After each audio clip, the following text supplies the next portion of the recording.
Hello my lovely soul family, आपके लिए एक और रीडिंग लेके आ चुकी हूँ जिसका टॉपिक रहने वाला है दुश्मनों के मंसूबों पर फिर गया पानी। तो आप देखते हैं क्या कारण ऐसा रहा कि आपके दुश्मन जो मंसूबे बना रहे थे वो फेल हो गए। तो सारा कुछ जानने की कोशिश करेंगे टैरो कार्ड के माध्यम से। जनरल रीडिंग रहने वाली है, ज़रूरी नहीं आपसे रेजोनेट हो। जितना पार्ट आपसे रेजोनेट हो जाता है, जितनी बातें आपसे मैच हो जाती हैं, उतना आपके लिए, बाकी किसी अन्य के लिए समझ सकते हैं। तो पहली बार आए हैं आप मेरे चैनल पे, जल्दी से सब्सक्राइब करिए जिससे कि आपकी एनर्जी मुझ तक आ सके। तो कमेंट्स करते हैं, उससे भी मैं एनर्जी पिक करती हूँ क्योंकि टैरो की रीडिंग जो है एनर्जी के ऊपर ही आधारित होती है। तो यहाँ पर कार्ड मैंने पहले ही शफल कर लिए हैं। उससे पहले मैं बता दूँ कि ये जो नंबर दिया है व्हाट्सएप नंबर है, इस पे आप अपने पर्सनल रीडिंग के लिए संपर्क कर सकते हैं, व्हाट्सएप कॉल मैसेज कर सकते हैं। पर्सनल रीडिंग फ्री नहीं है, याद रखेंगे, पर्सनल रीडिंग फ्री नहीं है। तो देखो कार्ड में जो दिख रहा है, अगर मैं उसकी बात करूं तो बात यह है कि आपके दुश्मन जो है बौखलाए बौखलाए से फिर रहे हैं। उनको समझ नहीं आ रहा कि वो ऐसा क्या करें कि जो उन्होंने जो योजनाएं बनाई थी, जो मंसूबे थे उनके, कहीं ना कहीं उन पे पानी फिर रहा है। तो वो सोच रहे हैं क्या ऐसा किया जाए कि उनकी योजनाएं सफल हो जाएं। लेकिन कहते हैं ना कि योजनाएं कितनी भी बना ले कोई, कितने भी कोई कैसे भी काम कर ले, लेकिन ईश्वर को जब मंजूर होता है होता वही है। तो डिवाइन तो पहले से सब तय करके रखता है। ऐसा नहीं है कोई कुछ किसी के बारे में सोचता है कि मैं इसका ये बिगाड़ दूंगा या मैं इसके साथ ऐसा कर दूंगा तो मेरे साथ ऐसा हो जाएगा, या दूसरे के साथ मैं बुरा करके मेरे साथ में अच्छा हो जाएगा। ऐसा कभी हो ही नहीं सकता।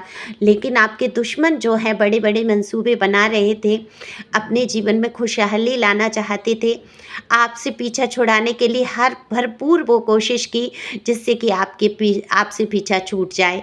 ये दुश्मन कोई भी हो सकते हैं, आपकी लव लाइफ के हो सकते हैं, आपके खुद के पार्टनर, पर्सन या पर्सनी, मेल फीमेल दोनों के लिए रीडिंग समान है, या आपके जानने वाले या कोई आस पड़ोस के जिनसे कि आपका बेहद बैर हो गया, कभी बड़ा प्यार रहा था। तो बहुत ज़्यादा जहाँ प्यार था वहीं दुश्मनी ये शुरू हुई है। आपकी उसमें कोई गलती मुझे नहीं नज़र आती है।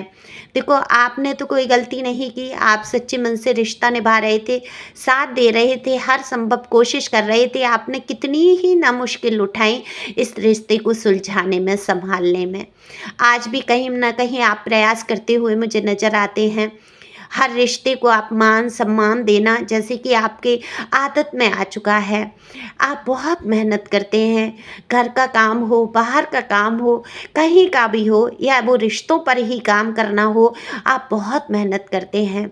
अपने रिश्ते को बचाने के लिए आपने बहुत कुछ सहन किया, और इस सहन शक्ति के ऊपर जब सारी चीज़ें हो गई हैं तब कहीं न कहीं आपने मूव ऑन किया, लेकिन पूरी तरीके से आप मुँह नहीं मोड़ पाए हैं। आज भी आप इंतज़ार करते हैं हल्की सी खटखटाहट की, खटखटाने की, कि कोई आपका गेट खटखटाएगा, दरवाज़ा खटखटाएगा और बोलेगा कि अब जो हुआ सो हुआ, अब चलो हम फिर से दोस्त बन जाते हैं, या चलो हम फिर से रास्ता अपनाते हैं, अपनापन का रिश्ता निभाते हैं। तो ये अपनेपन के लिए आज भी आप इंतज़ार करते नज़र आते हैं। उस दरवाजे की कुंडी पर आपकी हमेशा नज़र रहती है कि शायद कोई खटकाएगा और कहेगा कि मुझे तुम्हारे दुख का एहसास है, मुझे पता है तुमने कितनी मेहनत की है रिश्ते में, और ये रिश्ता मैं दिल से अब निभाऊंगा या निभाऊंगी। तो ऐसी भावनाएं लिए आप बैठे हैं, और आपके जो पर्सन है, पर्सनी है, ये अपने ही धुन में मगन थे, आपको कष्ट पहुंचा रहे थे, तकलीफ पहुंचा रहे थे, आपको अपने आप से दूर करना चाहते थे एक ज़िंदगी की नई शुरुआत करें किसी और के साथ। तो आप देखो किसी और के साथ ज़िंदगी आसान तो नहीं हो जाती है। नई ज़िंदगी शुरू करना, मंसूबे ज़रूर इंसान बनाता है, अपनी योजनाएं ज़रूर बनाता है, उनके तहत अपने पार्टनर को, अपने पर्सन या पर्सनी को बहुत दुख देता है, दर्द देता है अलग करने के लिए, लेकिन डिवाइन को ये मंजूर नहीं। डिवाइन आपको अलग नहीं कर रहे हैं यहाँ पर। अब होगा तो सोई जो राम रच रखा, लेकिन इस टाइम मुझे दिख रहा है डिवाइन की यही मर्जी है कि आप दोनों साथ रहें। तो ये बातें आपने जो मंसूबे बनाए थे कि ये नई ज़िंदगी शुरू करेंगे, हो सकता है मैरिड हैं तो दोबारा से मैरिड की सोच रहे हैं, या अलावा अफेयर में थे तो कहीं और अपने घर वालों की मर्ज़ी से शादी की सोचा, आपको धोखे में डाला, धोखा दिया। तो अब वहाँ पर देखो सारी चीज़ें ओपन हो रही हैं, जहाँ पर ये छुप-छुपा के ये सारा कुछ करना चाहते थे, वो वहाँ पर सारी चीज़ें पता चल रही हैं। आप इनके साथ हैं, आपका साथ नहीं छूटा है, क्योंकि देखो कहीं न कहीं इस इंसान की फीलिंग तो आपसे जुड़ी हैं। ना तो आपको छोड़ना चाहता है ये, और ना उस अदर रिलेशन में जहाँ इनके घर वाले हो सकता है चाह रहे हों या जो भी है, आपको भी नहीं छोड़ना चाहते हैं और न्यू अपॉर्च्युनिटी को भी पाना चाहते हैं। लालच बुरी बला है कहते हैं, और जब लालच में इंसान फँस जाता है तो उसके दोनों हाथ खाली हो जाते हैं। तो कहीं ऐसा ना हो कि आपके दुश्मनों के दोनों हाथ खाली रह जाएँ, क्योंकि आपने बहुत सख्ती रख ली है अपने दिल पे, एक तरीके से पत्थर रख लिया है। इंतज़ार ज़रूर है आपको कि शायद ये अब समझ जाएँ, शायद ये समझ जाएँ, लेकिन सामने वाला व्यक्ति समझ के नहीं दे रहा है और आप उलझनों में घिर जाते हैं। तो आप अपने रूटीन काम में लगे हैं, आप नहीं सोचना चाहते अब इन सारी चीज़ों को, क्योंकि तंग आ चुके हैं आप, रिपीटेड चीज़ें चल रही हैं। तो लेकिन अब आपके लिए अच्छा टाइम है, आपको कुछ नहीं करना है, अब आराम से जो कर रहे हैं करते रहिए, सुकून से रहिए, कुछ भी ना सोचने की ज़रूरत है, ना कुछ माँगने की ज़रूरत है ईश्वर से या इंसानों से। सब कुछ आपके लिए रास्ता साफ होता जा रहा है, क्योंकि ईश्वर जो है आपके दर्द को, आपकी तकलीफ़ को बिल्कुल समझ पा रहे हैं। तो आपके जो दुश्मन मंसूबे बना रहे थे उन पे पानी फिर गया है, क्योंकि वो चीज़ें नहीं कर पाएँगे अब, या कर पाए जो वो करना चाहते थे। तो कोई तो कारण ऐसा रहा है जिसकी वजह से इनके जीवन में फिर से उथल-पुथल मच गई है और आपस में ही फूट पड़ रही है। तो देखो वो कहते हैं ना कि एक इंसान को मूर्ख बनाना बड़ा, आपकी पर्सनी को बड़ा ही आसानी से मूर्ख बना लिया इन्हीं के घर वालों ने।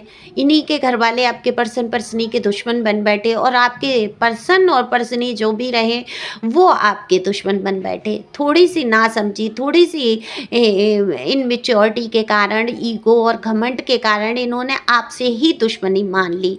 ये इंसान ये नहीं समझ पा रहा है, इसके खुद के अपने ही इसकी पीठ में खंजर घोंप रहे हैं, और ये जब घोंप देंगे खंजर और जब ये ख़त्म हो जाएगा तब पलट के देखने से कुछ नहीं होगा। इतनी बात उसको समझ नहीं आ रही है। कहते हैं ना, मैंने कल की रीडिंग में भी किसी में कहा था कि समस्याएं उतनी बड़ी नहीं होती हैं, सॉल्यूशन बहुत छोटे छोटे होते हैं। अगर समस्याएं बड़ी दिख रही हैं, उनके सॉल्यूशन बहुत छोटे हैं, लेकिन कोई सॉल्यूशन पे आना नहीं चाहता है ना, आना नहीं चाहते सॉल्यूशन पे। बात इतनी है, क्योंकि सुलझाना नहीं चाहते रिश्तों को, आना नहीं चाहते रिश्तों की तरफ, दूर भागते हुए नज़र आ रहे हैं। अभी तो मुझे आपके पर्सन या पर्सनी हाँ अब भी चाहिए ज़रूर, लेकिन जीवन की नई शुरुआत के साथ कहीं और ये अपनी नई शुरुआत करना चाहते हैं।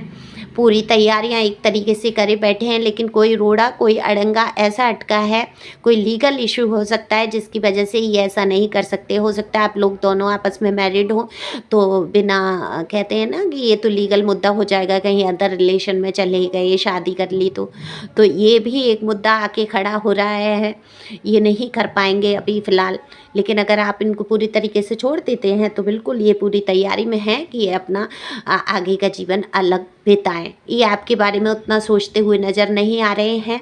इनको आपकी दुख तकलीफ़ का बिल्कुल भी एहसास नहीं हो रहा है। जहाँ तक संभव है ये आपको तकलीफ़ देना ही चाहते हैं कि किसी तरीके से आप हार जाएं, टूट जाएं और इनसे दूर हो जाएं। यही तो आज तक करते आए, यही योजनाएं बनाते आए, यहीं से ख़त्म करते आए आपको हमेशा। तो आई होप आपको ये रीडिंग समझ आई हो। बहुत लंबी रीडिंग नहीं करूँगी, लॉन्ग रीडिंग हो जाती है तो आप लोग सुनते भी नहीं हैं शायद। थोड़ी आवाज़ में परिवर्तन है, मेरा गला ख़राब है। और देखो दिए हुए नंबर पे संपर्क करो पर्सनल रीडिंग के लिए अगर बेहद आवश्यकता है। ओके, फ़ीस निश्चित होती है, घबराने की ज़रूरत नहीं है। आप जैसे ही पे कर देते हैं आपकी पर्सनल रीडिंग हो जाती है। तो आप बहुत कुछ सुकून में आ पाते हैं, रास्ते आपको मिल पाते हैं। यहाँ पर तो आपके जीवन की यही उलझनें नज़र नज़र आ रहे हैं। अभी तो आपके दुश्मन जो है बहुत मायूस हैं, इनके जो इरादे थे, जो गेम जो ये खेल रहे थे आपके साथ, कहीं न कहीं वो गेम सारे फेल होते जा रहे हैं। देखो, कोई कितना भी होशियार बनने की कोशिश करे, ईश्वर के आगे एक किसी की भी नहीं चलनी है। तो thank you for watching my channel. Thank you angel, thank you God. ईश्वर पे विश्वास रखिए, ईश्वर आपके साथ है।